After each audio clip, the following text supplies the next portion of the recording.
Let's not even waste any time. I am excited to talk about these Sonic fan games. I've been asleep for too long, and now it's time for me to wake up.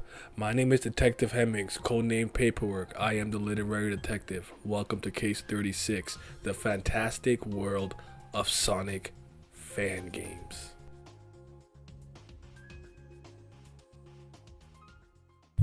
Being a Sonic fan is weird sometimes. I occasionally forget I like Sonic for periods at a time and stop thinking about the franchise altogether. Let's be honest, there were some rough eras, and from what I can tell, this fandom is insane. I've never been an online Sonic discourse person, but I know how crazy it can get here. However, the fans have been cooking up heat in the form of fan games, and I am ashamed to say I only started trying them out in the year of 2026. Have I known they existed all these years? I mean, yeah, I knew about Lake Feppard before and after the sequel, who has gone on to make Spark the Electric Jester 1, 2, and 3. I think he's currently working on a racing game that looks really cool. So yeah, I have known about a few, but there is so much gas out there. Where the hell have I been? You niggas are fixing Sonic 06?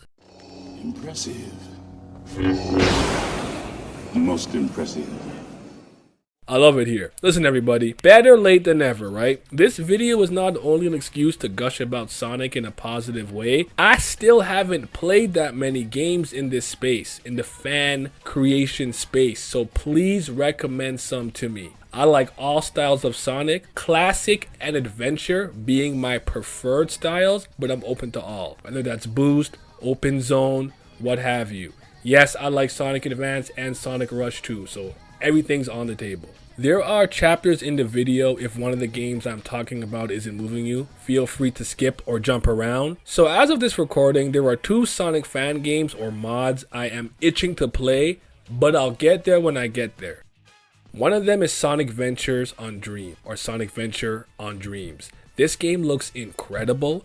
I love Shadow's flying animation here, and though to my understanding it's been discontinued, I still want to play it. I don't have a PS5 or PS4 Pro, so I have to find some type of workaround or wait until somebody makes it that I can just play it on PC. But the other game that I'm very excited to play is Sonic Mania Megamix 1.1, I believe. It looks so fucking good, but I don't have Sonic Mania Plus on PC. I have it on my Switch. So I am waiting for another way to play this mod, which will come in time as per my research shows. So I can wait. With all that being said, here are the games I will be mentioning and talking about. Mind you, I don't have footage for literally every game, and some games only have a playable demo or a few stages. Lastly, the more I like the game, the more I'm going to end up talking about it. So not all games will be spoken about with the same amount of great detail. Here are the games I have played and or beaten in the Sonic fan game realm. Sonic Utopia, Sonic Project Hero, Sonic GT, Sonic Daybreak, Sonic Triple Trouble 16-bit, Sonic Robo Blast 2, Sonic Galactic, and Sonic and the Fallen Star. Like the video quickly or else. I don't know, just hit the like button, bro. Let's get into it.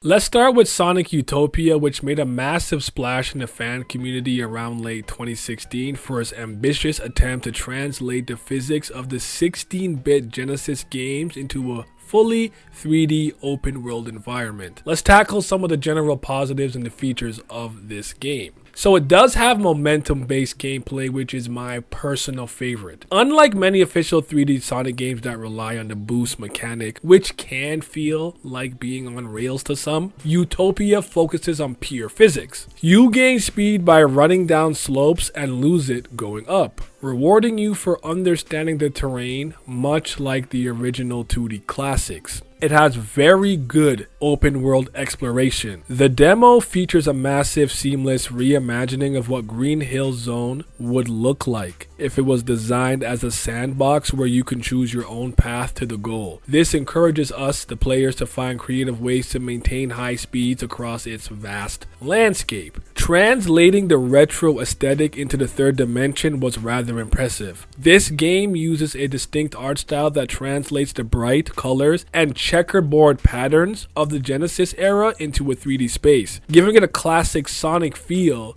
fans might think are missing from official Sonic games. Perhaps forces. And then there's a custom engine the developers built from scratch specifically to handle Sonic's unique movement, avoiding the clunkiness often found in fan games built on generic engines like Unity or Unreal without heavy modifications. So I thought this was a cool little thing to run around in. I don't have any super duper major profound thoughts, but if a fully 3D Sonic game was realized in this type of style with these type of physics and was a little bit more polished and refined, I'd definitely be there. I want to do my best to highlight the development team for most of these games, but I don't know if my research is perfect, so let me know. But this was made by, my understanding, somebody named Jordan Lange Murasaki and Teapot. So apparently Mr. Lange has some controversies that has tarnished his reputation or their reputation with the fan community. I won't get into it, which could have caused a cancellation of another project called Sonic Overture, but I wanted to just kind of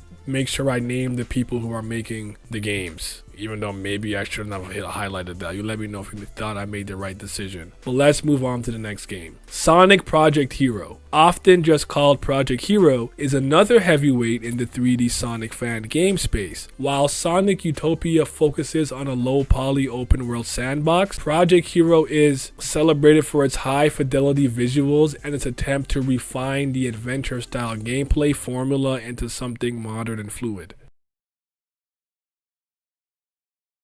It's got refined adventure physics, unlike the animated boost style seen in modern Sega titles. As I mentioned earlier, Project Hero uses a custom physics engine that feels like a polished evolution of Sonic Adventure 1 and 2. It balances high-speed momentum with precise manual platforming controls. This game has character variety and synergy. One of the game's biggest draws is the ability to play as Sonic, Tails, and Knuckles, each with fully realized movesets. Sonic has his classic homing attack and spin dash, my favorite to play as. Tails has a smooth flight mechanic that feels less restrictive than official games. Nice, fun, no issues there. Knuckles has weighty gliding and a climbing system that I thoroughly enjoy, probably my second favorite to use. Stunning visual presentation. So it's built in Unity. The game is frequently cited as one of the best looking Sonic fan projects as per my research. It uses modern lighting, high quality character models, and lush environments that rival professional productions. I also want to praise it for its accessibility and fluidity. This game is known for cleaning up the jank typically associated with 3D Sonic. Features like a smarter camera system and more forgiving collision detection make it much easier to pick up and play compared to older official titles. The development team is called Hero.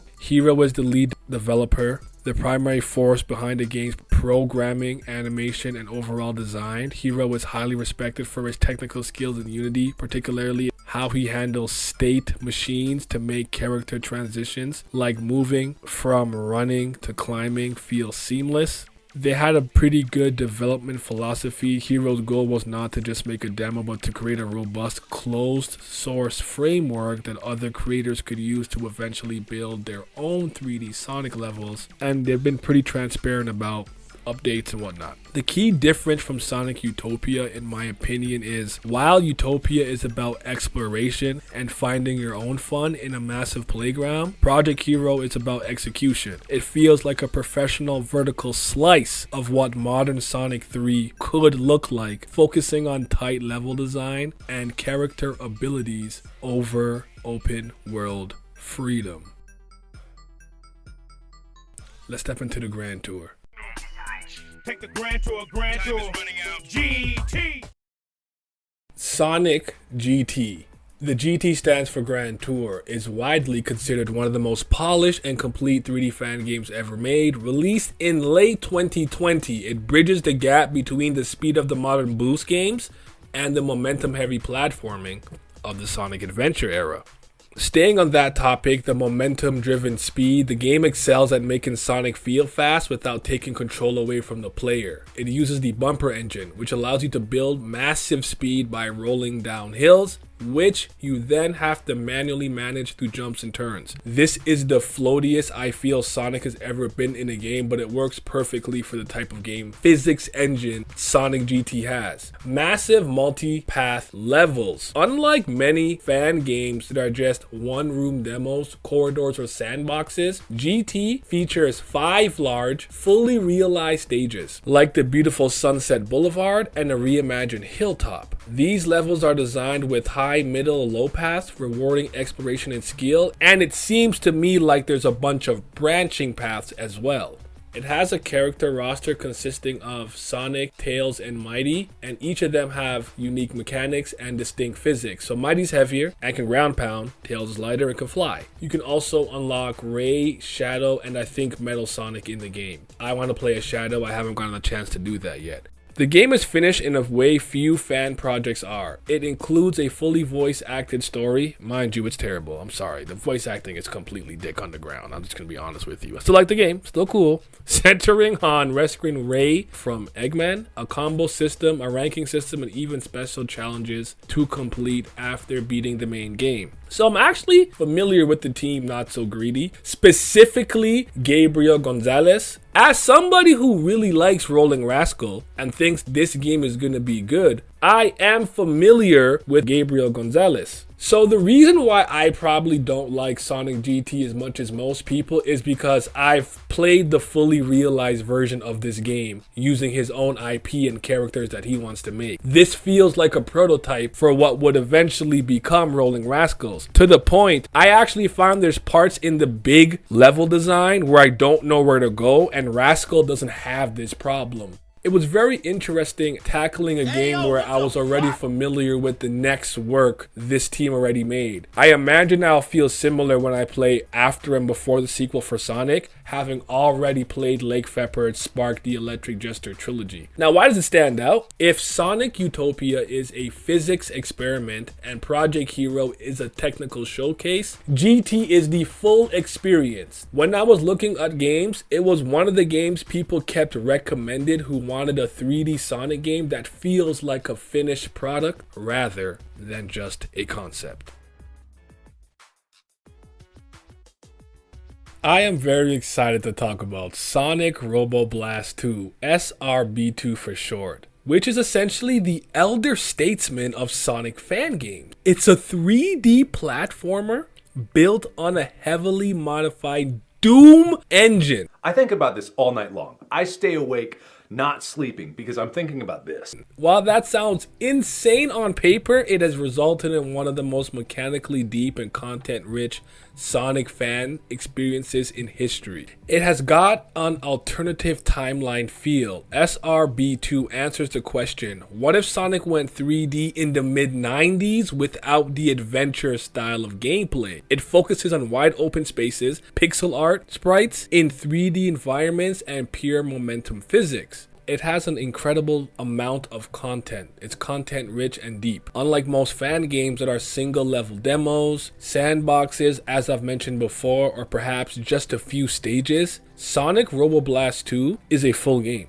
Features a massive campaign with multiple zones from Green Flower to Techno Hill to Deep Sea zones, secret levels, unlockable characters, and a robust multiplayer mode, apparently even including a kart racer and battle modes. I haven't gotten there yet to the multiplayer, but I am excited about it. And obviously the momentum physics, which you guys know I'm a huge fan of. Because it's built on a Doom based engine, the game is incredibly precise. You can gain massive speed by utilizing slopes and strafe jumping, making it really good for speed running. Sonic Team Junior is one of the oldest Sonic fan projects that started in 1998, according to my research, by Johnny Sonicu Wallbank and SSN Tails Frida. They apparently chose the Doom engine because it allowed for complex 3D architecture while maintaining the speed required for a Sonic game. As far as today, in terms of current leadership, over the decades, leadership has shifted as older members retired. There's a bit of a revolving door. The team today, I believe, consists of talented programmers, artists, and level designers like Seventh Sentinel, Toast, and Clovis, amongst many others.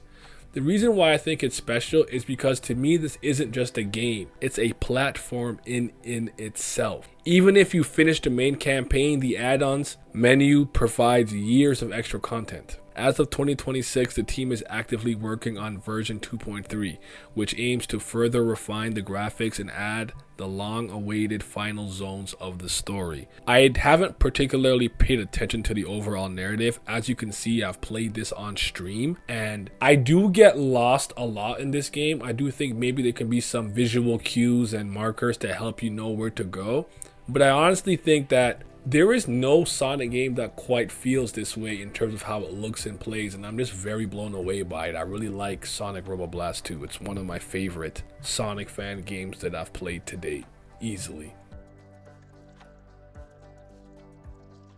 Real quick, I'm not home right now, so if I sound different, it's because I am recording in a different location. I usually do these in one sitting, not necessarily one take, so the sound is similar, but I didn't do that for this video, so my bad if it sounds different at this point. Sonic Daybreak is one of the more recent stars of the 3D fan game scene, gaining massive attention during the Sage 2025 event, the Sonic Amateur Games Expo. I did not know this was a thing until recently, but that's really cool. I'll keep an eye out for this moving forward.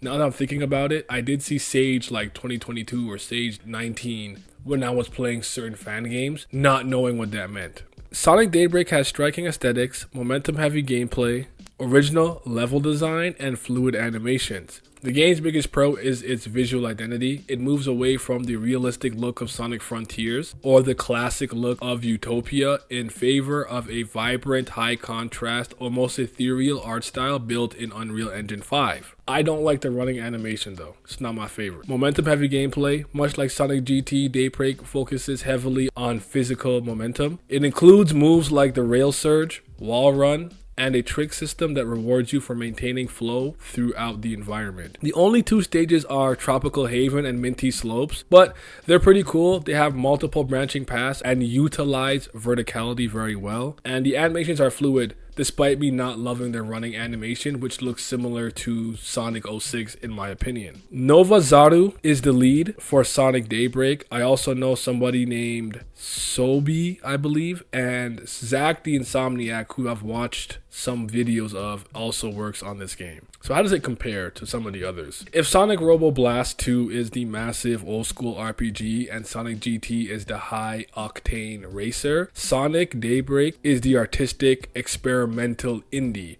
It's the game you play when you want to see how far Sonic's visuals can be pushed in a modern engine. So I have played this next game. I can't say that I've played much of it, and honestly when it comes to Sonic Daybreak, I have just played both levels one time. I haven't gotten it to work on my Steam Deck again. I have to put it on my PC and get it to work there. That all being said, Sonic Triple Trouble 16-bit, the golden standard of fan remakes, it seems some people like to say, answers the what if question. If the Sonic 8-bit Game Gear title had been released as a proper sequel to Sonic 3 and Knuckles on the Sega Genesis, how would it look, play, and feel? This is really cool. I can't get this game to full screen on my laptop. I don't know why. I might have to try it on my Steam Deck or something, or just re-download elsewhere or try some other stuff. I'm not very technically savvy, but I can follow instructions. I have played the game, but I can't say that I've experienced it properly because I always have to squint and lean forward into my computer or TV screen because I can't embiggen it. The aspect ratio was very small for some reason. But here's what I have noticed, seen, and researched. It has an authentic 16-bit aesthetic, which I really like. It has expanded story and level design, so it's not just a one-to-one remake. It adds significant new content, including new zones, expanded acts, and even stage transitions. Character swapping. You can seamlessly switch between Sonic and Tails on the fly. You can also unlock Knuckles and Amy, each with their own unique campaigns. This is a character that I don't even really know the name of. Is it Fang, Knack the Weasel, Fang the Hunter, Fang the Sniper? I don't know. Fang/Knack was mostly relegated to special stages, but in the 16-bit version, he's a consistent, constant presence, appearing as a reoccurring boss and a legitimate rival throughout the adventure, and it has pretty cool special 3D stages. The development team, from what I know, is Noah and Copeland. I have seen him before and saw some of his videos, and Light Years, I believe. There's another name that popped up when I looked at development stuff for this game, and his name was Alexander Norberg. So shout out to you guys. Anyone else I forgot that made this game. I want to say more about it, but I need to get it to full screen when I play. Oh my god, it's time. It's time. Sonic Galactic, to me, is the Sega Saturn game that never was. While Sonic Triple Trouble 16-bit stayed within the limits of the Genesis, Galactic imagines what a flagship 2D Sonic title would have looked if it had been built to showcase the power of the 32-bit hardware of the mid-90s. The 32-bit visual fidelity is fantastic, and to me, one of the biggest draws. It has this Saturn-style aesthetic. It features lush, hand-pixeled backgrounds with multiple layers of parallax scrolling, high frame rate character animations, and visual effects that feel like a high-end arcade game from like 1996. It has an expanded roster and an original character, so you can play as the core trio: Sonic, Tails, Knuckles, and the returning Fang the Sniper or Knack the Weasel. However, the standout is an original character named Tunnel the Mole. He has a unique digging mechanic that allows him to burrow into walls and floors, completely changing how you navigate the levels. Honestly, he feels like a perfect fit, like almost like Tunnel was there all along and belonged in these classic Genesis style games. Modern physics in a retro shell, so since it's built in a custom engine, the game feels incredibly fluid. It incorporates the drop dash from Sonic Mania, but retains the momentum heavy weight of the classic games, making it feel faster than a typical Genesis title. The professional polish this game has is incredible. The demo was released in early 2025, which covers about 40 minutes of gameplay across the several zones like Verdant Isle and Coral Gardens. It is so polished that major gaming outlets and even industry veterans like Digital Foundry, John's Lineman, have remarked that it could easily pass for an official Sega product. And I agree. Feels very Sonic Mania-esque in how it's been made. The development team is known as Star Team, and shout out to them because they have created something incredibly fantastic, and I can't wait until it's fully realized. This is just the beginning of what Sonic Galactic has to offer, and it's been one of the most fun, classic Genesis experience I've ever had. And let me tell you why it's unique. If Sonic Mania was a love letter to the Genesis, then Sonic Galactic is a love letter to the Sega Saturn and the arcade era. It feels more expensive than other fan games, focusing on spectacle, complex boss patterns, and cinematic transitions that make it feel like a true bridge between Sonic's 2D and 3D history. It's honestly incredible. You have to try this one. And now we have reached Sonic and the Fallen Stars, which I would describe as a dreamlike successor to the classic Genesis era. And man, this was the game that pushed me to make this video. It's not that I wasn't already thinking about it after playing Sonic Galactic and especially Sonic Robo Blast 2, so those two in particular. But after this game, I said I'm making the video. I need to talk about these games. And Sonic and the Fallen Star is my favorite one. Let's start with the positives, because as great as it is, as much as I love it, it's not perfect. I am one of those people that I will critique the thing that I love, not give it a pass. And I love Sonic and I love this game. And by the way, I am fully aware of the sequel, Sonic and the Moon Facility, that got like canceled and then reinstated or remade, and it's coming back now, so I'm super excited to play that too. It has stunning presentation, speed and flow, originality, and great unlockable content. So let's start with the stunning presentation. The game's greatest strength in a lot of ways is its aesthetics. It features an incredibly vibrant pixel art and custom character sprites for Sonic and Tails that are more expressive and detailed than those in maybe something like Sonic Mania. The UI and the menus are incredible, and they feel like a professional evolution of the series. The speed and the flow, man. The physics are a highly polished recreation of the Genesis games, but tuned for a higher speed. It's designed to keep you moving, creating a rhythmic flow state that feels very satisfying once you master the layout. It's very original. Rather than relying on nostalgia by remixing old zones, the game features 9 entirely original zones with creative names like Sapphire Sights, and discount districts. And then the unlockable content is pretty rich. This Oh, is a no. complete package, including a full campaign, 3D special stages for the Chaos Emeralds, and a true final boss that provides a cinematic conclusion. I would say the level designs have a simplicity to it that would make some feel like it's hollow or animated. I don't think that's the case, but I do know that a lot of the Sonic fan base believe that you need gimmicks to break up the pace, and speed should feel like a reward and not easily given. There is some aesthetic clarity that I hope the second game fixes. Because the visuals are so detailed and busy, it can sometimes be difficult to distinguish the foreground from the background, leading to accidental deaths or missed jumps. I genuinely thought sometimes I could jump on something and I couldn't, and vice versa. So let's try to work on that for the Moon facility, if anything. And I do think there is a crazy difficulty spike, though it didn't bother me in particular. The team that developed this is Stardrop. And I just want to praise them for a really cool personal journey based on what I've read, a great collaborative spirit, and just really excited for the sequel, Sonic and the Moon Facility, which is going to be absolutely incredible. Shout out to Holly Taylor for the soundtrack, and with some additional contributions from Misty Rock and Roll, because I think the music is absolutely incredible. The OST moves away from traditional New Jack Swing or rock styles of official Sonic games, opting for a mix of synth pop, funk, and electronic influences. It has a very dreamy and upbeat quality that perfectly matches the game's visuals.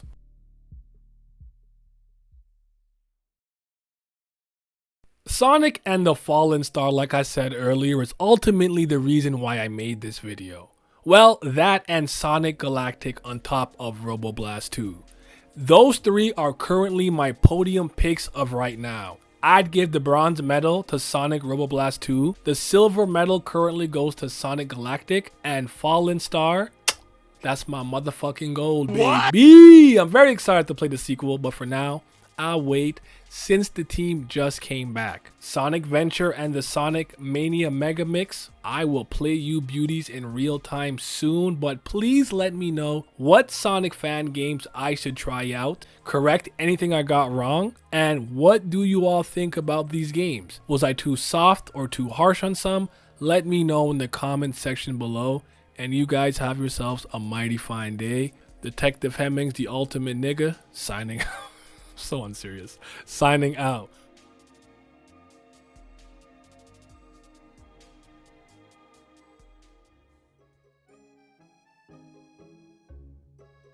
If you guys enjoyed this video, give me a lot more Sonic games to try. I will do another video like this should the demand be there. I think for now we'll move off of Sonic for a little bit, though I might drop one more video about why I love Sonic so much even now. Consider this case solved. Thanks for watching. Take care. Detective Hemming signing out.